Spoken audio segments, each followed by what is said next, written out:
Here's how to stop a busy mind at night so you can sleep better. And it can help you get to the emotional root cause behind what's stopping you from sleeping. But before I get into that, you might be wondering, why are we doing that for sleep? And I get it, because a lot of people focus on the physical things that are stopping them from sleeping. But if we don't address the emotional and subconscious things going on before that, then we're just going to keep repeating the patterns. I know this firsthand because I did the same thing when I was struggling with sleep. I was trying all kinds of sleep devices, different apps, trying to modify my sleep environment, taking different supplements, trying to meditate, and even going so far as buying a brand new bed worth thousands of dollars. And none of that stuff helped until I addressed the emotional root cause. So here's how you do it. I want you to think about what is stopping you from sleeping right now. And if that didn't change, what would be the worst thing that could happen? So for example, let's say I just can't seem to fall asleep.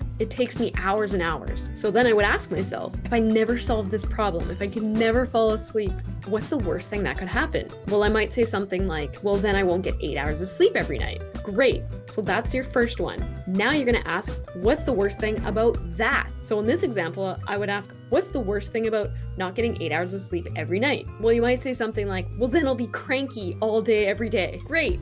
That's number two. Now we're going to ask it again.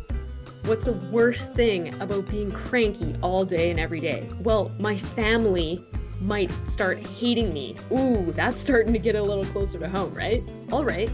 What's the worst thing about your family starting to hate you? They won't want to be around me. Ooh, ouch. Okay. What's the worst thing about them not wanting to be around you? This is when sometimes you got to let down those barriers and just let the ouch come in, because this is where it gets deep. And I might say something like, well, then they'll leave me. So through that exercise, I've gotten to this root cause or fear that they'll leave me. Once you have that, you can reflect on your life and patterns that you've seen in your life, or even in your family line. And once you put the two together, that awareness alone can help you move past that block, start healing physically as well, and have better sleeps. So just as an example, I might realize, oh, there was a moment when I was a child that my parents left me at my friend's birthday party.